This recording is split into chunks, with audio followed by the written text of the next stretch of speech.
El ente. Más sorpresas nos esperaban esa noche.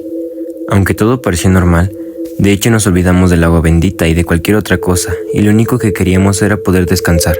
Cerca de las 5 de la mañana, la niña de mi hermana empezó a llorar pidiendo sus alimentos.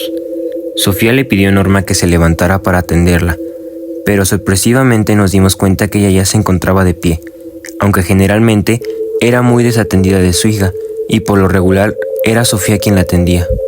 Norma se incorporó y salió de la recámara hacia la sala.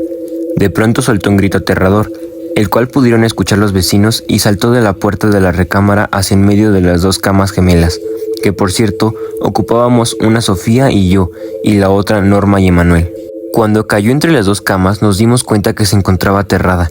Sofía intentó abrazarla mientras yo trataba de levantarme. Mi asombro fue tal que no podía dar crédito a lo que veía. El ser que tanto se había ocultado entre las sombras de la casa se encontraba parado frente a mí. Era de 1,60 m de altura, con una joroba muy grande. Traía puesta una túnica muy larga y sus cabellos parecían pegados como si tuviera años de no bañarse. Su agilidad era impresionante, ya que se movía demasiado rápido. Al ponerse en medio de las dos camas, se agachó para tratar de agarrar a Norma, momento en que la luz del despertador digital le alumbró las manos, que tenían unas uñas muy largas y dedos en forma de garras. De repente, la Biblia que se encontraba en el buró lo hizo retroceder hasta que sus ojos alcanzaron a ver el Cristo que colgaba de la pared. Fue entonces cuando se cubrió el rostro para desaparecer entre una niebla espesa.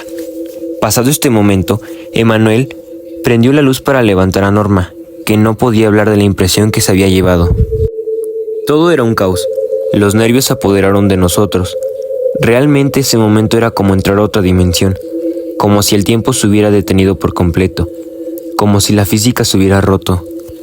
No podría describir con más exactitud haber sido testigo de este fenómeno, pero en el momento que Manuel prendió la luz, Fernando, Jorge y Luis entraron a la recámara.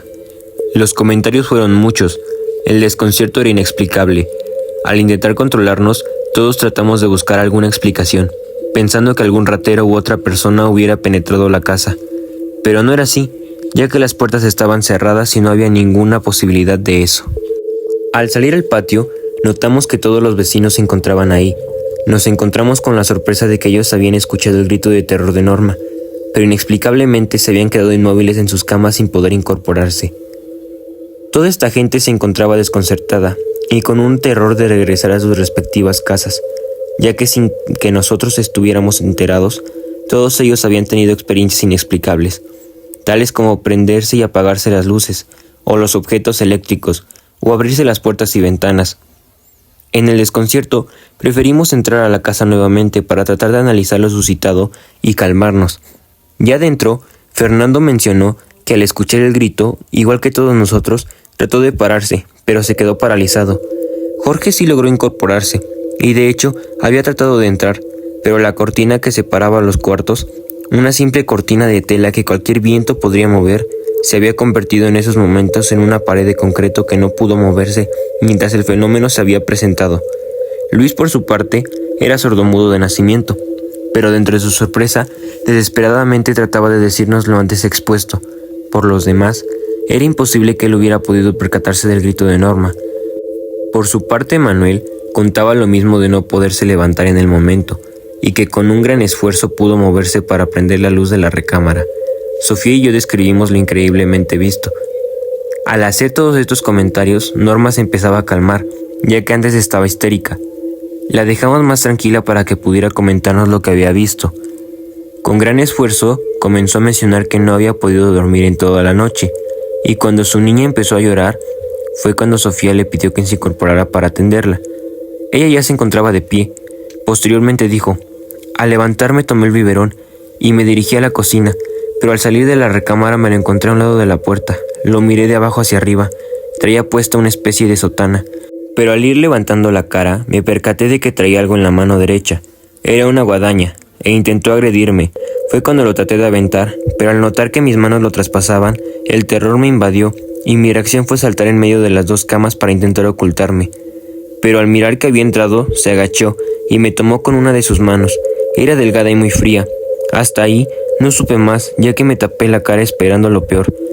Claramente sentí cómo me arañó el tobillo. Miren, fue sorprendente mirarle la pierna. Realmente tenía los arañazos. Esperando el amanecer, empezamos a alistarnos para ir a trabajar y tratar de dar solución a esta pesadilla. De pronto, cuando Fernando estaba tendiendo su cama, empezó nerviosamente a comentarme que todo lo que estaba sucediendo tenía que ser como ya nos habían dicho. Algún espíritu que se había metido y por medio de la ouija se había hecho presente. La verdad, ya eran muchas coincidencias.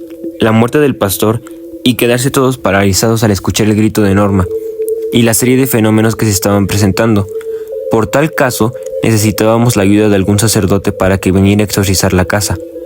Al decir esto, se encontraba acomodando la sábana.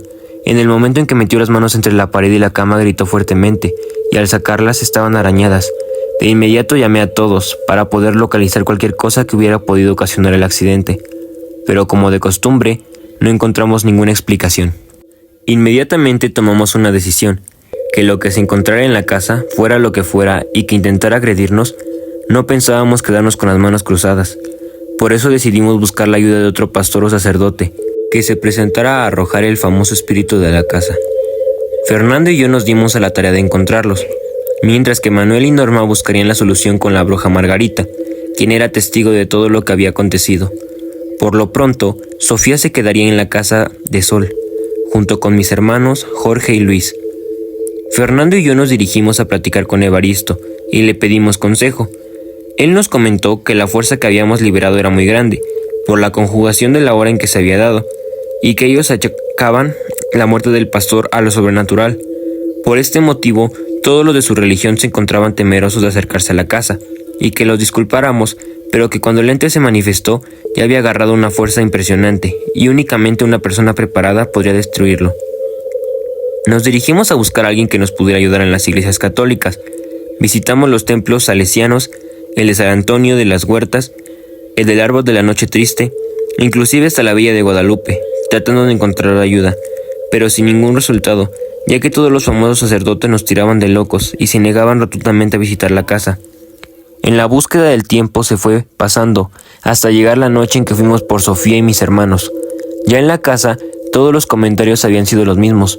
Toda la gente a la que habíamos pedido ayuda nos la había negado, incluyendo la misma bruja. Ya eran varias noches sin poder dormir. Estábamos físicamente y mentalmente fatigados. E hicimos el acuerdo que mientras nos resolviéramos este problema, nos turnaríamos para dormir y así lograr descansar. Mientras nos poníamos de acuerdo, tocaron la puerta, y Sofía salió para ver quién era.